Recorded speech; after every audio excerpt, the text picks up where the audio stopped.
So welcome everyone. तो अब हम अपना रियल नंबर चैप्टर कंटिन्यू करते हैं और इसका हम अगला टॉपिक जो ये थ्योरम है इसको पढ़ने जाएंगे। ठीक है। तो ये बेसिकली थ्योरम क्या कह रही है तुम्हारी, तुमने अपनी लोअर क्लासेस में एक लॉन्ग डिवीजन मेथड पढ़ा होगा,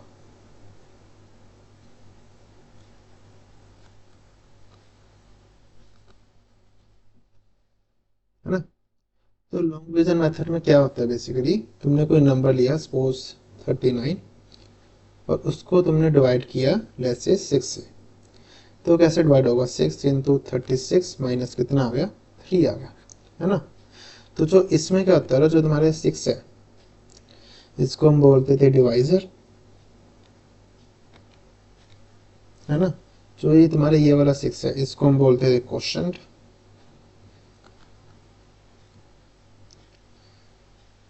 ई एन टी क्वोशंट, है ना। और जो हमारे 3 आया है इसको हम बोलते थे रिमाइंडर। और जो 39 है जिससे डिवाइड कर रहे हो इसको हम बोलते थे डिविडेंड।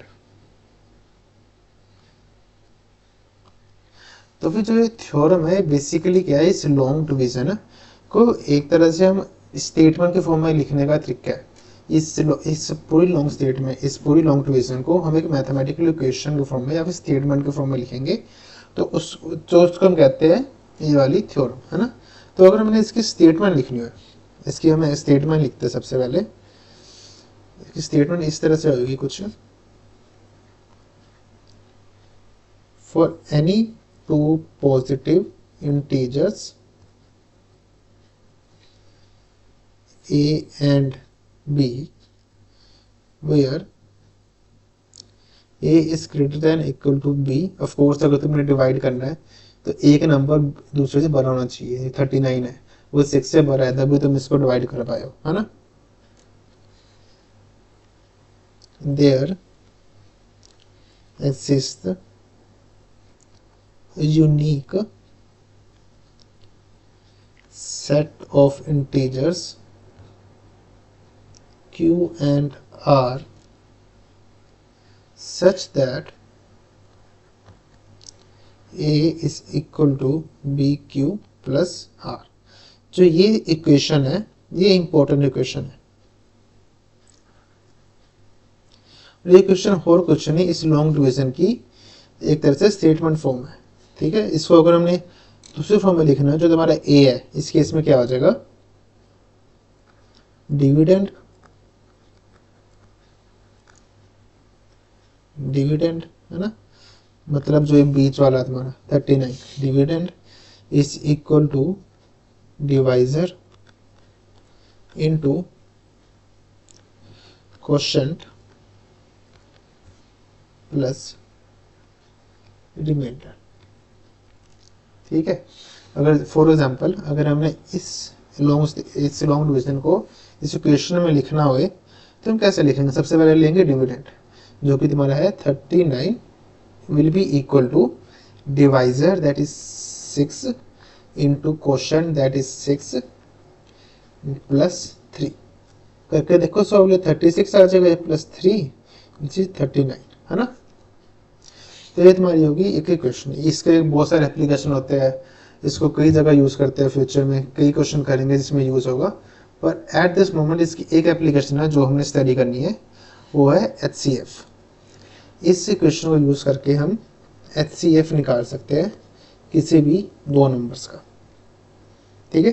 तो इसमें क्या करना है, हमने ना इसके कुछ स्टेप्स है। तो पहले हम स्टेप लिखते हैं, वो स्टेप 1। तुम्हें जो भी दो नंबर दे रखे हैं ए एंड बी जिनका HCF निकालना है, ठीक है, तुमने इसको इस इक्वेशन की फॉर्म में लिखना है और तुमने उसका Q1 एंड R1 निकालना है। जैसे कि सपोज ए एंड बी का कोई भी तुम्हें नंबर दे दिया, सपोज तुम्हें 6 एंड 3 दे दिया। ठीक है। अब तुमने इसको डिवाइड किया, 6 एंड 3 को लॉन्ग डिवीजन में डिवाइड किया, 2 6 0 आ गया, है ना। अब तुम इसको फिर लिखोगे इस इक्वेशन की फॉर्म में, तो कैसे होगा, 6 is equal to 3 into 2 plus 0। ठीक है। तो इसमें तुम्हारा Q1 क्या आ गया, क्वोशंट तुम्हारा 2 आ गया और रिमाइंडर 1 आ गया। तो अब यहाँ पे एक कंडीशन लिखनी है तुम्हें स्टेप 1 में। सबसे पहले जो तुम्हें HCF निकालना है जिन दो नंबर को, उसको तुमने इस इक्वेशन के फॉर्म में लिखना है, ठीक है। और तुमने Q1 एंड R1 निकालना है। और अगर तुम्हारा R1 इज इक्वल टू 0, है ना, if your R1 is equal to 0, then your जो B है तुम्हारा 3, देन 3 या फिर इस केस में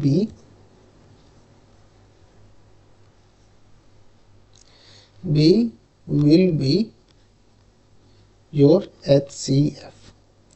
ये होगा ना A is equal to B into क्या होगा ये Q1 plus R1। If your R1 is equal to 0, then B will be your HCF। Now अब आती है second condition, if R1 is not equal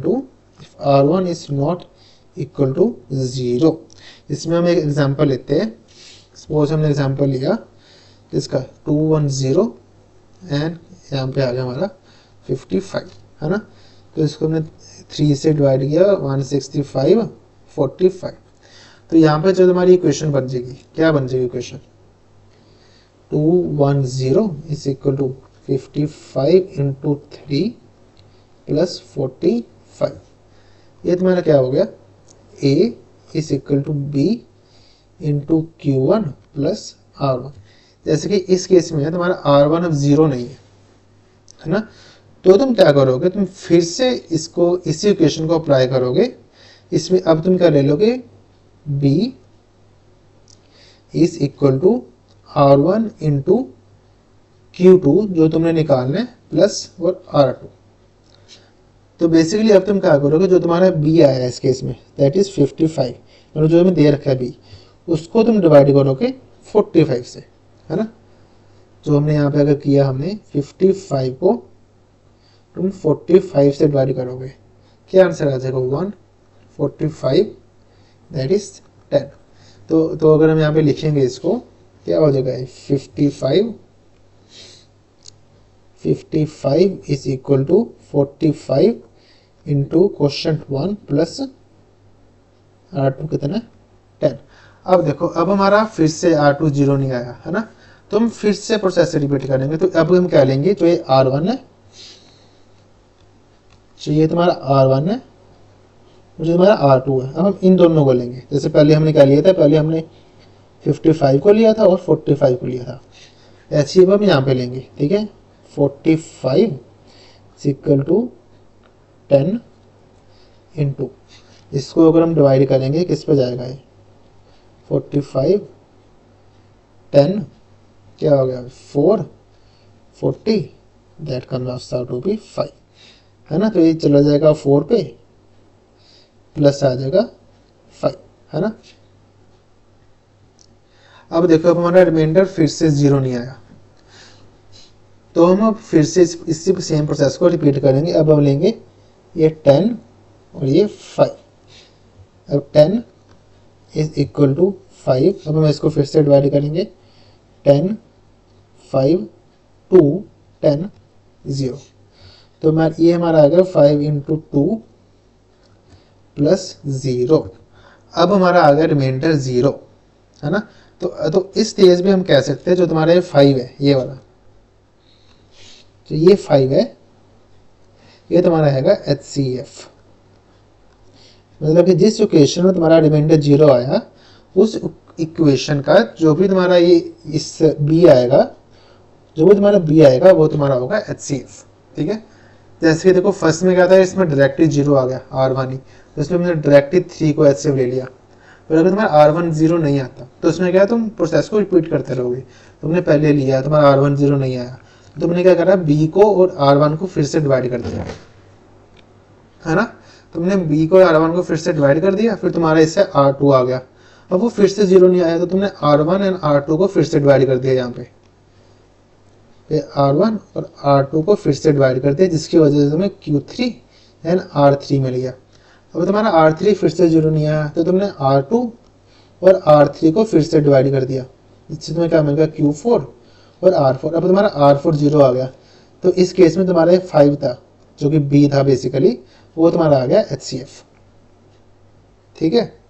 ये है इसकी एक एप्लीकेशन है इसकी, जो भी हमने अभी क्वेश्चन पढ़ी थी ये वाली। Dividend is equal to divisor into quotient plus remainder. बहुत इंपॉर्टेंट इक्वेशन है, इसको याद होनी चाहिए। तो मैं कैसे लिखनी है, लॉन्ग फॉर्म डिवीजन को हर जगह में ऐसे तो लिखेंगे नहीं, तो उसकी एप्लीकेशन के लिए हम क्या करते हैं, इसको इस फॉर्म में लिखते हैं और मोस्टली क्वेश्चन इससे सॉल्व होते हैं हमारे, ठीक है। बाकी इसके बेस पे अगर कोई अच्छे क्वेश्चन अगर होए तो हम उसको सेपरेट वीडियो में सॉल्व करेंगे। फिलहाल अभी इस चैप्टर के लिए इतना बहुत है, जितना अभी तक पढ़ा हमने। तब इस चैप्टर के आते हैं अगले टॉपिक पे, जो कि चैप्टर का सबसे लास्ट टॉपिक है, इररेशनल नंबर्स।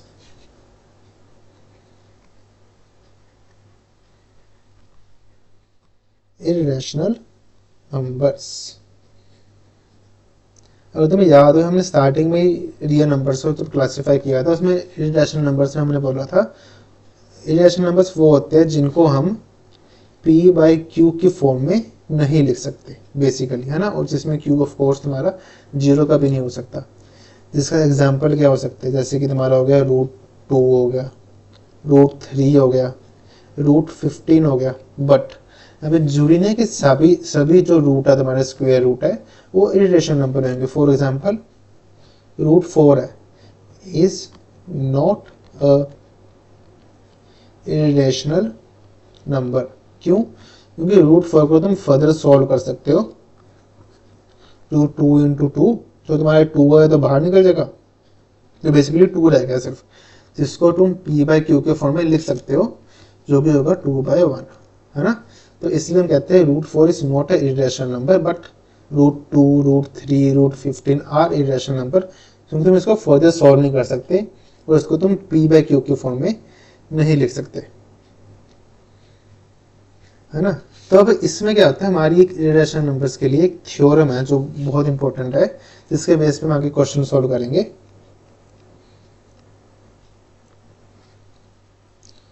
पहले हम क्या करते हैं, थ्योरम की ना स्टेटमेंट लिखते हैं। If a prime number p divides a square, then p divides a, where a is a positive integer। Mathematics में क्या होता है ना, तुम्हें अगर एमसीक्यूज में या कॉम्पिटिटिव क्लास में कई बार ऐसा होता है, तुम्हें कोई स्टेटमेंट दे रखी होती है, कोई भी रैंडम नंबर लेके, p हो गया, a² हो गया, p हो गया, है ना, कोई भी रैंडम नंबर लेके, तो तुम्हें उसके ऊपर एक कंडीशन लगा दी जाती है। तुम्हें चेक करना होता है कि क्या कंडीशन सही है कि नहीं है। तो उस केस में क्या होता है, तुम क्या करो, इस जो भी कंडीशन तुम्हें दे रखी है उसको ना प्रैक्टिकली करके देखो, 2-3 एग्जाम्पल से लेकर देखो। अगर दोनों तीनों में सेम आंसर आ रहा है तो तुम कह सकते हो कि हाँ सही है। अगर दोनों तीनों में कोई भी एक सिचुएशन में तुम्हारा आंसर नहीं आ रहा तो तुम कह सकते हो कि वो सिचुएशन गलत है। फॉर एग्जांपल इसमें देखा है इन्होंने, if a prime number divides a², है ना, मतलब कि p तुम्हारा a² का फैक्टर है, तभी तो वो कंप्लीटली डिवाइड कर पा रहा है उसको। Then p divides a also, ठीक है। इसमें सपोज में एक एग्जांपल लेते हैं, हम लेते हैं 36 का एग्जांपल, विच इज नहीं, हाँ 36 का एग्जांपल लेते हैं। अभी थोड़े इजी एग्जांपल लेते हैं, समझने के लिए आसानी होगी। हम एग्जांपल लेते हैं 16 का, सपोज, है ना। 16 क्या है तुम्हारा, 4 का स्क्वायर है, और 16 के फैक्टर्स क्या होंगे, इसका एक 2 फैक्टर होगा, 2 ही तो फैक्टर होगा इसका, 2 की पावर आई थिंक 4 फैक्टर होगा ये, है ना। तो हम कह सकते हैं 2 जो तुम्हारा है एक प्राइम नंबर है, 2 जो है तुम्हारा एक प्राइम नंबर है, और 2 तुम्हारा कंप्लीटली 16 को डिवाइड कर रहा है, that is equal to a² जो कि 4 है। तो जो 2 है तुम्हारा क्या है, वो 4 को भी डिवाइड कर रहा है। 16/2 अगर कंप्लीटली डिवाइड हो रहा है तो 4/2 हो रहा है, हाँ हो रहा है। तो इसका मतलब ये कंडीशन सही है। ऐसे ही चलो मैं एक और एग्जांपल लेते हैं। हम एक और एग्जांपल कौन सा लेते हैं, सपोज हमें 9 ले लिया, है ना। इसके फैक्टर्स क्या होंगे, 3 की पावर 2, ये तो फैक्टर होगा। और इसको अगर हमने a² की फॉर्म में लिखना है तो ऐसे हो जाएगा, इसमें a तुम्हारा 3 हो जाएगा। तो अगर मैं कहूँ 3 तुम्हारा 9 का फैक्टर है, 9 को कम्प्लीटली डिवाइड कर रहा है, तो 3 को भी तो कर रहा है कम्प्लीटली डिवाइड, है ना। वैसे ही तुम ले लो 36, सपोज ये तुम्हारा क्या होता है 6 का स्क्वायर, है ना। तो इसका फैक्टर क्या होगा, इसका फैक्टर 2 होगा, एक 3 होगा, है ना। तो देखो 2 इसको कम्प्लीटली डिवाइड कर रहा है और 6 को भी कर रहा है, 3 भी इसको कर रहा है और 3 इसको भी कम्प्लीटली डिवाइड कर रहा है, रिमाइंडर दोनों केस में 0 आ रहा है ना। तो इसका मतलब क्या है, ये कंडीशन तुम्हारी सही है। पर अब क्या है, थ्योरी एग्जाम में तो हम ऐसे इस फॉर्म में इसको एक्सप्लेन नहीं कर सकते, तो उसके लिए क्या होता है, एक कंडीशंस होती है थ्योरी एग्जाम में एक्सप्लेन करने के लिए। अब हम उसको लिखते हैं कि हम इसको थ्योरी एग्जाम में प्रूफ कैसे करेंगे अगर ये थ्योरम तुम्हें आ गया। इस थ्योरम का प्रूफ फॉर थ्योरी एग्जाम्स, है ना। तो इसमें हम क्या करेंगे, हमारे देखो कोई भी एक पॉजिटिव इंटीजर है a, उसको हम इस फॉर्म में लिख सकते हैं ना, p1 p2 p3 so on pn, मतलब प्रोडक्ट ऑफ प्राइम नंबर्स, इधर फैक्टराइजेशन होगी उसकी। तो हम इस फॉर्म में लिख सकते हैं विद वेयर, जो कि ये तुम्हारे है, ये तुम्हारे प्राइम फैक्टर्स ऑफ a, है ना। अब हम क्या करते हैं, अब हम इसको स्क्वायर करते हैं, a स्क्वायर। इसको वैसे मैं डायरेक्ट करना, तुमने इसको पूरा लिखना है। Every positive integer can be express as the products of primes that is this in which this is prime factors of A. ठीक है, पूरी स्टेटमेंट ऐसे तुमने लिखनी है, मैं इसको डायरेक्ट कर रहा हूँ। फिर तुमने लिखना है स्क्वेयरिंग, स्क्वेयरिंग बोथ साइड, तो क्या हो जाएगा इसका p1 p2 p3 pn का स्क्वायर हो जाएगा, है ना। तो तुम इसको बेसिकली क्या लिख सकते हो, p1 square p2 square p3 square pn square a square, है ना। और हमें पता है इट इज गिवन दैट, और हमें इक्वेशन में दे क्या रखा है कि जो तुम्हारा p है ना, वो डिवाइड कर रहा है a स्क्वायर को, p तुम्हारा a स्क्वायर को डिवाइड कर रहा है। तो हम ये कह सकते हैं कि फंडामेंटल थ्योरम ऑफ अरिथमेटिक, अगर तुम्हें याद होवे कि प्राइम फैक्टराइजेशन यूनिक होती है, तो अब इसके बेस पे हम ये कह सकते हैं कि जो p है वो तुम्हारा a स्क्वायर का एक फैक्टर होगा, प्राइम फैक्टर होगा, है ना। जो तुम्हारा p है वो a स्क्वायर का प्राइम फैक्टर होगा। और हमें पता है कि अकॉर्डिंग टू जो हम लिख लेते हैं, p is a prime factor of a square. और हमें पता है उसके थ्योरम से, according to fundamental theorem of arithmetic, हर एक नंबर का जो प्राइम फैक्टराइजेशन होती है वो यूनिक होती है। और हमें इसका पता है ए स्क्वायर की प्राइम फैक्टराइजेशन ये है, ये यूनिक है, मतलब यही है, इसके अलावा और कोई नहीं हो सकती। तो हम इससे इससे हम निकाल सकते हैं कि जो p है is 1, therefore p is one of the number from p1 p2 p3 and pn। इनमें से कोई एक नंबर है p, है ना, जिसके मतलब कि according to fundamental theorem of arithmetic, है ना। तो इससे हम क्या कर सकते हैं, therefore p is also a factor of a, जो कि हमने यहाँ पे किया था, हमने a को लिया पहले सिंगल ही p1 p2 p3 जो कि इसका प्राइम फैक्टर, हमने फिर इसको स्क्वायर कर दिया, जो हमारा ये आ गया सिंपली। तो अब हम कह रहे हैं p है जो तुम्हारा a स्क्वायर को डिवाइड कर रहा है, तो इसका मतलब क्या है, जो तुम्हारा p है वो एक प्राइम फैक्टर होगा a स्क्वायर का, और प्राइम फैक्टर से हम निकाल चुके हैं, ये वाले हैं। तो इसका मतलब जो तुम्हारा p है वो इनमें से कोई एक नंबर होगा, है ना। तो इनमें से एक नंबर होगा। तो हमें ये भी पता है कि अगर जो p1 p2 अगर a स्क्वायर के फैक्टर है, तो p1 p2 तुम्हारे a के भी फैक्टर है, प्राइम फैक्टर है कि नहीं है। तो इसलिए हम कह सकते हैं जो तुम्हारा p है वो a को भी डिवाइड कर रहा है। तो इसका मतलब क्या कह सकते हैं, if p divides a square then p also divides a, है ना। तो इसका मतलब यहाँ से हम इसको प्रूव कर लेते हैं। तो बेसिकली क्या है ना, इन्होंने क्या करा था, इन्होंने एक कंडीशन दे रखी थी, तो इस कंडीशन को हमने सॉल्व किया। हमने पहले a के प्राइम फैक्टर्स को एज्यूम कर लिया, फिर हमने उसको स्क्वायर करके a स्क्वायर के प्राइम फैक्टर्स निकाल लिए, ठीक है। और उन्होंने क्या दे रखा है, p डिवाइड्स a स्क्वायर, मतलब p a स्क्वायर का एक फैक्टर है। और हमें थ्योरम से पता कि हर एक नंबर का प्राइम फैक्टर यूनिक होते हैं। तो इसका मतलब क्या है, p जो नंबर है वो इन सब में से कोई एक नंबर होगा, तो इसके प्राइम फैक्टर्स निकाले हमने। और हमें ये भी पता है जैसे जो ये सारे नंबर आया है ये सभी प्राइम फैक्टर ए के भी है, इसका मतलब जो तुम्हारा पी आया है वो प्राइम फैक्टर ए का भी है, तो इसका मतलब पी है जो तुम्हारा वो ए को भी डिवाइड करेगा बेसिकली, है ना। तो यहाँ पे हमारी ये थ्योरम प्रूव होती है। तो बेसिकली ऐसे इतना आई थिंक इसका प्रूफ इतना इंपॉर्टेंट नहीं है तो शायद एग्जाम में ना आए, पर जो ये थ्योरम है ये बहुत जरूरी है। इसके बेस पे अब हम जो इसके क्वेश्चंस है उसको सॉल्व करेंगे जो कि तुम्हारे एग्जाम में आने के चांसेस है, ठीक है। तो इसमें किस तरह के क्वेश्चन बनते हैं हमारे, तो इसके तुम्हारे क्वेश्चन है यहाँ पे, prove that √2 is an irrational number। अब हमें क्या करना है, हमने √2 को irrational नंबर प्रूव करना है।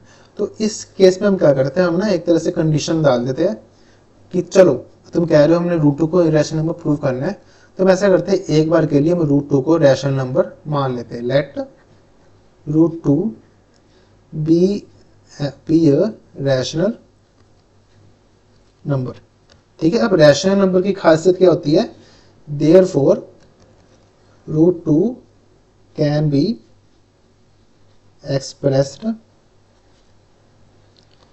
इन the form of p by q where q is not equal to 0। ये रैशनल नंबर की खासियत होती है एक, है ना। तो मतलब कि हम ऐसा ले सकते हैं √2 is equal to p by q for any value of p and q, और यहाँ पे जो तुम्हारे p एंड q है वो को प्राइम है, ये एक कंडीशन होती है इसकी, तुम्हें याद होगी, मैंने प्रीवियस क्लासेस में पढ़ा होगा। तो अब हम क्या करते हैं, हम इसको सॉल्व करते हैं, इसको कोई भी रूट आता है इसको सॉल्व करने के लिए हम क्या करते हैं, दोनों साइड स्क्वायर कर देते हैं। जब भी तुम्हारा कोई रूट आ जाता है तो इसको सॉल्व करने के लिए हम स्क्वायर कर देते हैं दोनों साइड पे, स्क्वेयरिंग बोथ साइड। तो इससे क्या होगा, हमारा 2 is equal to p square upon q square.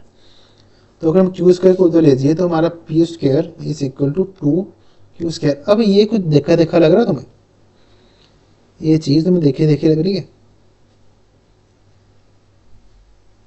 इससे हम क्या कह सकते हैं कि अगर हमारा ये आ गया, इससे हम क्या कह सकते हैं, जो 2 है 2 कंप्लीटली नहीं सॉरी 2 जो 2 आया है इसमें 2 divides P square, 2 completely divides P square, है ना। क्यों, ये तुम्हारा एक तरह से इसके फॉर्म में आ रहा है A is equal to B Q plus C, जो हमने पीछे क्वेश्चन पढ़ी थी ना लॉन्ग डिवीजन की।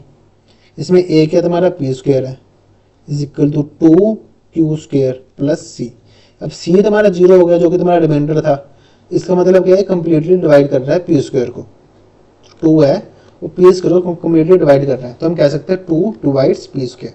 और अब अभी हमने थ्योरम पढ़ी है, अगर 2 पी स्क्वायर को कंप्लीटली डिवाइड कर रहा है देन 2 ऑल्सो डिवाइड्स पी। इसकी इक्वेशन, इसकी थ्योरम हमने अभी अभी पढ़ी है, अगर जो 2 है तुम्हारा पी स्क्वायर को डिवाइड कर सकता है तो 2 तुम्हारा पी को भी डिवाइड करेगा, है ना।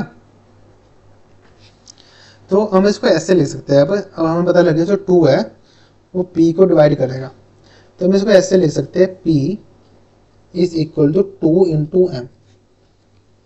फॉर कोई भी m की कोई भी वैल्यू हो सकती है, हमें नहीं पता, पर हमें ये पता है कि इसकी जो फॉर्म है वो इस फॉर्म में ही होगा। पिछले इक्वेशन से हमें पता लगा था m is an integer, m की वैल्यू कुछ भी हो सकती है, पर हमें ये पता है कि इसका जो इक्वेशन की फॉर्म होगी वो इस फॉर्म में होगा, p is equal to 2m, है ना।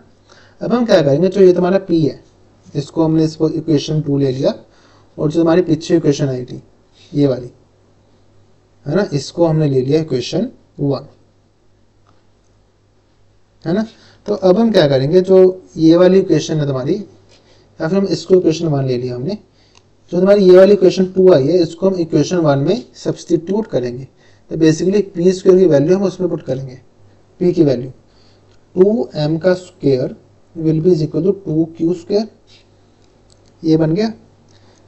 तो इससे हमारा क्या बना, ये तुम्हारा बन गया 4m square is equal to 2q square, 2 से 2 कैंसिल हो जाएगा यहाँ पे, तो तुम्हारा q स्क्वायर गिव्स ये तुम्हारा क्यू स्क्वायर बन गया 2m², है ना।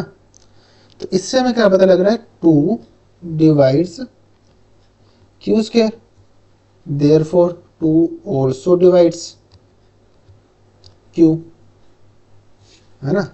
अब देखो तो तुम्हारा 2 है, वो p को भी डिवाइड कर रहा है, q को भी डिवाइड कर रहा है, तो हम कह सकते हैं therefore 2 is a common factor of p and q, है ना। पर ये जो फैक्टर हमारा आया है, it contradicts but this contradicts the fact that P and Q have no common factor other than 1. So we conclude root 2 is irrational. तो basically हमने क्या किया यहाँ पे, अब हम थोड़ा समझते हैं इसको। हमें क्या दे रखा था, हमें 2 हमने प्रूव करना इरेशनल नंबर है ना। तो हमने क्या किया, चलो हमने ना 2 को पहले रेशनल नंबर अज्यूम कर लेते हैं। हमने 2 को रेशनल नंबर अज्यूम कर लिया, 2 को, है ना। तो सॉरी, तो हमने क्या किया, 2 को रेशनल नंबर अज्यूम कर लिया। तो रेशनल नंबर की खासियत होती है, इसको हम p/q के फॉर्म में लिख सकते हैं, है ना, जो कि हमने इसको यहाँ पे लिख लिया। अब जब भी तुम्हारे रूट आते हैं, इसको तुम्हें सॉल्व करना है, तो इसके लिए क्या करते हो, तुम दोनों साइड स्क्वायर कर देते हो। तो यहाँ पे तुमने क्या किया, दोनों साइड इसको स्क्वायर कर दिया, और इससे तुम्हारी ये इक्वेशन आ गई p² = 2q²। तो इससे तुम्हें क्या पता लगता है, ये तुम्हारी इक्वेशन आ गई एक तरह से a = bq + r की फॉर्म में, जो पीछे आया था, है ना। इसमें तुम्हारा रिमाइंडर 0 हो गया। तो इससे में पता लगता है जो 2 है वो कंप्लीटली p² को डिवाइड करेगा, 2 डिवाइड्स p², है ना। और हमने पीछे पढ़ा था कि 2 p² को डिवाइड कर रहा है, तो 2 तुम्हारा p को भी डिवाइड करेगा। तो इसलिए हम ऐसा लिख सकते हैं p = 2m, कोई भी नंबर हो सकता है, हमें नहीं पता। हमने बस क्या किया, जो ये स्टेटमेंट है इसको मैथमेटिकल इक्वेशन में लिख दिया, 2 ऑल्सो डिवाइड्स p, है ना।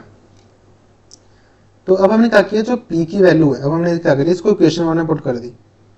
तो हमने p एलिमिनेट कर दिया, तो इसको पुट करके हमारे पास आती है ये इक्वेशन, q² = 2m²। अब हमें इससे पता लगता है जो 2 है वो तुम्हारा q² को भी डिवाइड करेगा, therefore 2 also divide q। इसका मतलब क्या है, 2 तुम्हारा कॉमन फैक्टर आ गया p and q का। पर ये पॉसिबल ही नहीं है, क्योंकि हमने यहाँ पे क्या लिखा था, p and q आर को प्राइम। इसका मतलब क्या है, 2 का कोई फैक्टर और नहीं हो सकता, मतलब p and q का कोई और कॉमन फैक्टर 1 के अलावा नहीं हो सकता। पर वो तो कॉन्ट्रोडिक्ट हो गया, कॉन्ट्रोडिक्शन होगी। इसका मतलब क्या है, जो तुम्हारा p and q है, तुम्हारे जो हमने कंडीशन अप्लाई करी थी उससे उल्टा आंसर आ रहा हमारा, ठीक है। इसलिए हम कह सकते हैं जो हमने असम्पशन करी थी वो रॉन्ग थी, इसलिए हम कहेंगे √2 हमारा इरेशनल नंबर होगा। क्यों, ठीक है, समझ आया। हमने क्या करा, हमें कुछ प्रूफ करना है, ठीक है। हमने उसको प्रूव करने के लिए हमने एक असम्पशन कर ली। तो अगर हमारा जो आंसर असम्पशन के अकॉर्डिंग आ रहा है तो वो सही है, अगर असम्पशन अकॉर्डिंग नहीं आ रहा तो मतलब असम्पशन हमारी गलत है, तो जो उसका ऑपोजिट आंसर है तो वो सही होगा, ठीक है। ये सिंपल सा फॉर्म है इसका। तो अब हम ऐसा करते हैं, एक क्वेश्चन और करते हैं इसको समझने के लिए, इसको बेटर समझने के लिए। सपोज यहाँ पे हम लिखते हैं एक क्वेश्चन और सॉल्व करते हैं, वही जैसे हमने ऊपर किया था। इसमें हम क्या करेंगे, शो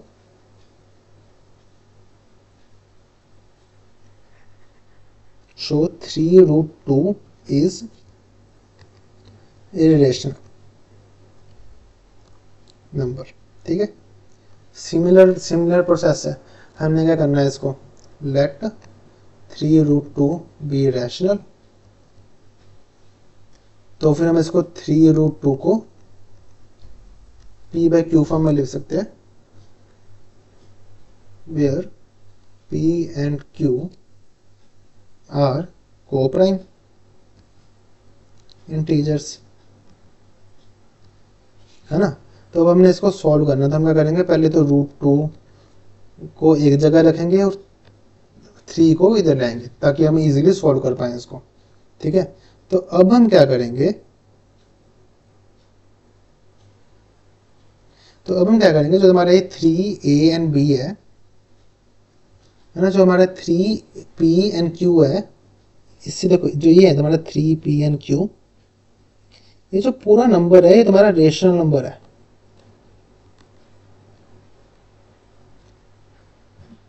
रेशनल नंबर है कि नहीं है, क्योंकि देखो जो p है एक सिंपल कोई भी इंटीजर है, जो तुम्हारा q है ये तुम्हारा एक इंटीजर है, 3 तो चलो इंटीजर है ही है, तो रेशनल नंबर है।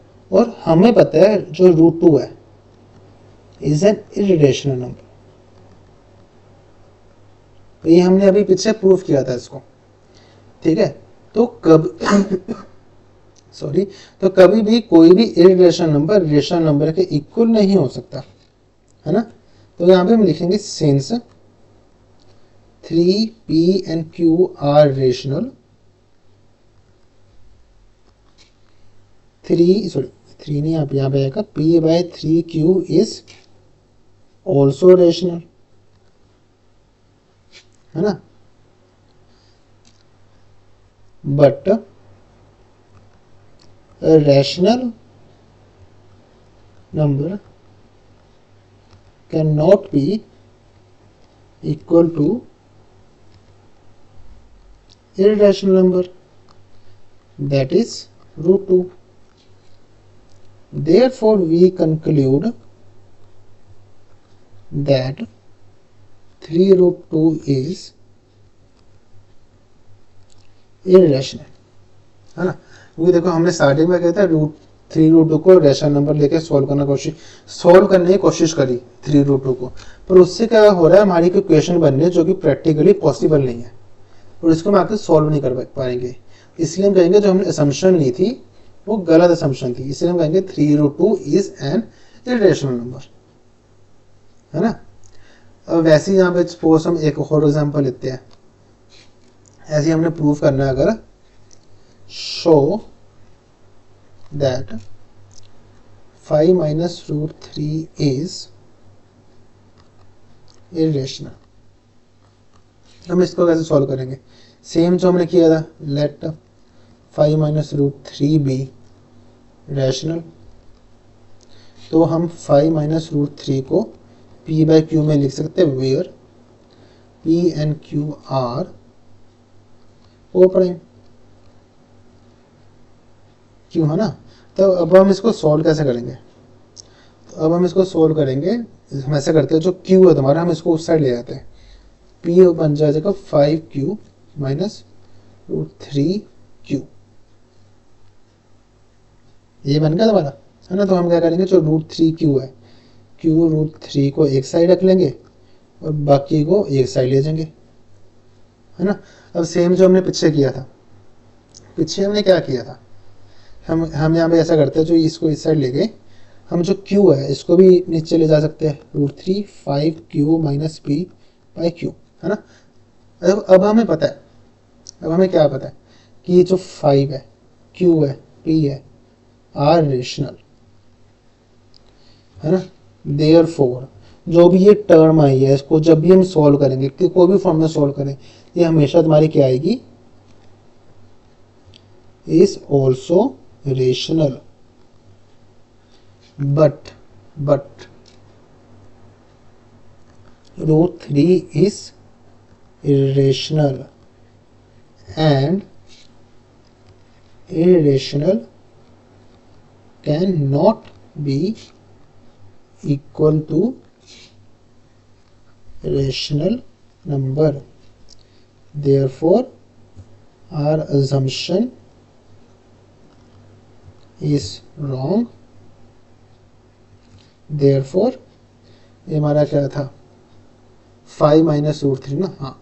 Therefore 5 - √3 is irrational. इजी था, हमने 5 - √3 को रेशनल अज्यूम कर लिया, फिर p/q के फॉर्म में इसको सॉल्व करने की कोशिश करी। हमारा आंसर में आखिरी में जो हमारी क्वेश्चन बनी है वो रॉन्ग क्वेश्चन बनी है, सही नहीं बनी। क्यों? क्योंकि इसमें ये इरेशनल नंबर है और ये रैशनल नंबर, वो इक्वल हो नहीं सकती, तो इसलिए हमारी कॉन्ट्राडिक्शन आ गई। तो इसलिए हम कह सकते हैं कि जो तुम्हारी असम्पशन है वो गलत थी, और जो हमें नंबर दे रखे हैं वो इरेशनल नंबर होगा, है ना। तो हमारे यहाँ पे चैप्टर खत्म होता है। तो हम क्या करते हैं, एक बार जो हमने ये पढ़ा है अभी इरेशनल नंबर्स वाला, इसको एक बार एनसीईआरटी से चेक करते हैं एनसीईआरटी में क्या दे रखा है ना। ओके, एनसीईआरटी में क्या, रिविजिटिंग इरेशनल नंबर्स, यहाँ से हमने कंटिन्यू करना है इसको, है ना। अभी यहाँ पे देखो, ये यहाँ पे थ्योरम दे रखी है जो अभी हमने पढ़ी है, if p is a prime number and p divides a square and then p divides a also where p is a positive integer। इसका इन्होंने प्रूफ दे रखा है, not from examination point of view, जो कि तुम्हारे एग्जामिनेशन में नहीं आएगा, पर समझने के लिए तुम्हें मैंने करवा दिया था एक बार कि तुमने a की एक फैक्टराइजेशन ले ली, फिर तुमने उसको स्क्वायर कर दिया, फिर तुमने क्या किया, तुमने चेक किया कि p है तुम्हारा a स्क्वायर को डिवाइड कर रहा है, मतलब p a स्क्वायर का फैक्टर है, मतलब p तुम्हारा इनमें से कोई एक नंबर होगा। तो अगर p तुम्हारा इनमें से एक नंबर है, इसका मतलब p तुम्हारा a का भी फैक्टर होगा, तो इसलिए तुम्हारा p a को भी डिवाइड करेगा, है ना, जो अभी हमने पढ़ा है उसके बारे में। तो ये वही केस था। अब यहाँ पे आते हैं थ्योरम 1.3, रूट 2 इज इरेशनल। ये तो कोई थ्योरम दे रखी है इन्होंने, तो इसको ऐसे क्वेश्चन फॉर्म में भी आ सकता है, प्रूफ रूट 2 इज इरेशनल।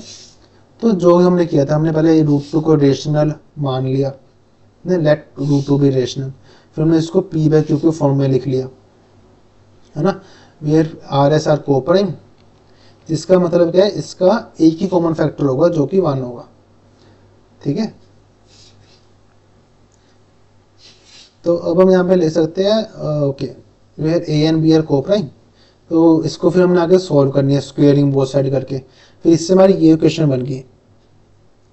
इसका मतलब है 2 divides a square and 2 also divide a, है ना। तो इसका मतलब क्या है, 2 तुम्हारा एक तो a का फैक्टर आ गया, और अब हम क्या करेंगे, इस a की वैल्यू को हम इसमें पुट कर देंगे, ठीक है। तो इसको हम ऐसे लिख सकते हैं, इसको हम लिख सकते हैं a is equal to 2m, basically इस स्टेटमेंट को हमने इक्वेशन के फॉर्म में लिख लिया। अब हम इसकी वैल्यू को इसमें पुट कर देंगे, जो कि इन्होंने यहाँ पे किया होगा, इन्होंने c ले लिया, चलो हमने m लिया था, तो सिमिलरली वैसे यहाँ पे m को पुट कर देंगे, तो इससे हमारा क्या आ जाएगा, 2 एक फैक्टर आ जाएगा b का भी, पर a एंड b को प्राइम है, और लेकिन इसका कॉमन फैक्टर 2 भी आ रहा है, जो कि कॉन्ट्रडिक्ट कर रहा है, को प्राइम होने की वजह से इसका कोई और कॉमन फैक्टर नहीं हो सकता 1 की जगह, है ना, no common factor other than 1। Therefore हम इसको कह सकते हैं हमारी assumption is incorrect and that root 2 is rational, therefore root 2 is irrational, जो कि अभी हमने प्रूव किया। सिमिलरली तुम रूट 3 को प्रूव कर सकते हो a बाय b लेके, एग्जाम्पल अभी हमने इसको प्रूव करके तुम एग्जाम्पल में करा होगा थ्योरी में, है ना। सिमिलरली तुम इसको भी प्रूव कर सकते हो, इसको अभी हमने सॉल्व किया था, हमने 3√2 को भी सॉल्व किया आई थिंक, है ना, तुम इसको कर सकते हो। एक्सरसाइज 1.2 को सॉल्व करेंगे, है ना। तो इसका पहला क्वेश्चन क्या है, प्रूफ रूट 5 इज इरेशनल, वही जो हमने अभी तक करते आया मेथड, उसी को फॉलो करेंगे। लेट रूट 5 बी रैशनल, है ना। तो हम रूट 5 को p बाई क्यू फॉर्म में लिख सकते हैं, जो कि तुम्हारे p एंड q आर को प्राइम, है ना। हम इसको सॉल्व कैसे करेंगे, स्क्वेयरिंग बोथ साइड, तो हमारा क्या आ जाएगा, 5 is equal to p by q, तो हम इसको ऐसे लिख सकते हैं, p is equal to 5q, p square is equal to 5q square, है ना। तो इसकी वजह से हमारा क्या आ जाएगा, 5 divides p square, therefore 5 divides p, है ना, 5 डिवाइड्स p। तो अब हम क्या कर सकते हैं, p को 5m के फॉर्म में लिख सकते हैं, और इसकी p की वैल्यू हम इसमें पुट कर देंगे, तो हमारा क्या आ जाएगा, 25m square 5q square 5q square is equal to 5m square. तो फिर से हमारा यहाँ पे क्या आ गया, 5 डिवाइड्स q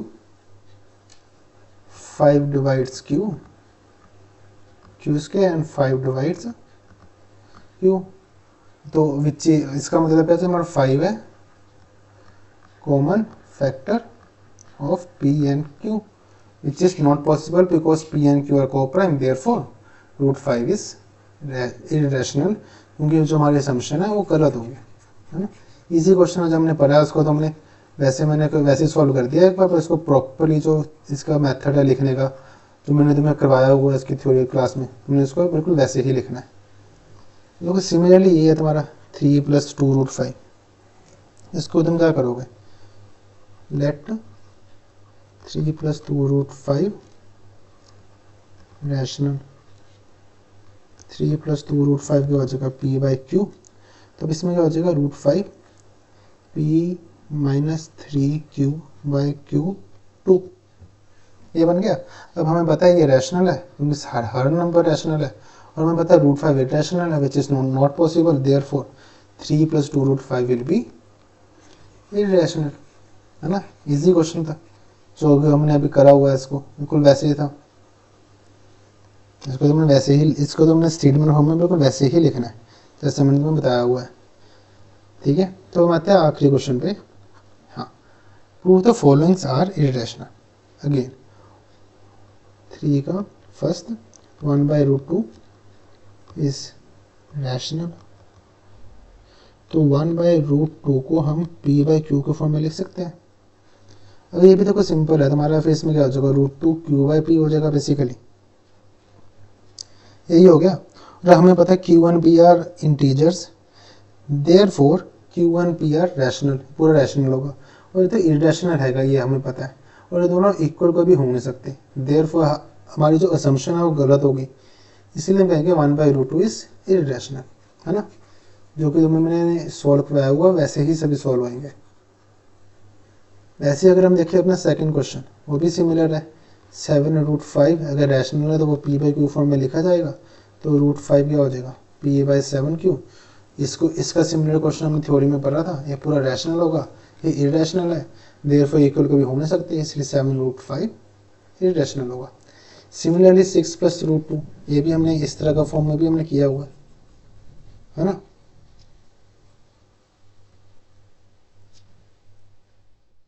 6 + √2 का भी हमने करा हुआ p/q, तो क्या हो जाएगा ये √2 है यहाँ पे, q 6q + p, है ना। तो इसमें हमारा √2 क्या आ जाएगा p - 6q/q, ये पूरा रैशनल है, इरेशनल है, इक्वल कभी हो नहीं सकते, therefore it will be irrational. अब हमारे यहाँ पे देखो चैप्टर खत्म होता है, उससे पहले यहाँ पे एक इम्पोर्टेंट फॉर्मूला है, इसको जरा ध्यान से देखो। तुम्हें याद होगा मैंने तुम्हें कराया था HCF × LCM = A × B, पर अगर ये नंबर तुम्हारे 3 हो जाए तो उसमें वैलिड नहीं होता। तो 3 के लिए एक फॉर्मूला हैगा हमारे पास, जो कि यहाँ पे लिखा हुआ है। सपोज LCM लेना हमने A B C का, तो हम क्या करेंगे, पहले A × B × C ले लेंगे, फिर इसको ले लेंगे HCF, तो A × B × C का HCF, या फिर हम ले चलेंगे HCF, फिर मिलेंगे पहले सपोज AB का मल्टीप्लाई HCF, फिर हम ले लेंगे BC का B × C, फिर HCF,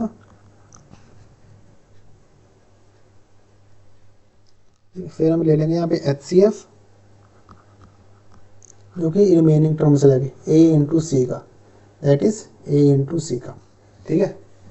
तो ये तुम्हारे अगर रिलेशन HCF एंड LCM का, अगर तुम्हें 3 नंबर्स दे रखे हैं, ठीक है, जैसे हमारे 2 नंबर्स का था वैसे ये 3 नंबर्स का फॉर्मूला आ गया, जो तुम्हें एनसीईआरटी में ही दे रखे हैं। सिमिलरली अगर तुम्हें HCF का लिखना है ABC, कैसे लिखोगे A × B × C, फिर तुम्हारा ये आ जाएगा LCM ABC, है ना, फिर LCM AB का मल्टीप्लाई LCM BC का LCM AC का, ठीक है। ये तुम्हारे आगे 2 फॉर्मूले HCF LCM का रिलेशनशिप अगर 3 नंबर्स दे रखे हैं। तो यहाँ पे हमारा होता है चैप्टर खत्म। इसको एक बार खुद जरूर रिवाइज करना, ठीक है, सभी क्वेश्चन सॉल्व करके देखना, इजी चैप्टर है। अब नेक्स्ट हम शुरू करेंगे इसका नेक्स्ट चैप्टर 2, ठीक है। और इसकी एक एनसीईआरटी एग्जाम्पलर करके बुक आती है, ठीक है, इसको भी तुम सॉल्व करते रहना साथ साथ। इसके सॉल्यूशंस भी मैं अपलोड करता रहूँगा, मोस्टली मतलब कि हफ्ते के गैप बाद कोई भी चैप्टर कंप्लीट हुआ उसके हफ्ते के गैप बाद इसका सोल्यूशन अपलोड करता रहूँगा मैं। तुमने साथ साथ उससे पहले इसको सॉल्व कर लेना, फिर बाद में तुम्हें कोई भी डाउट होगा तुम उसको फिर वीडियो से चेक कर सकते हो। ठीक है, so thank you for watching.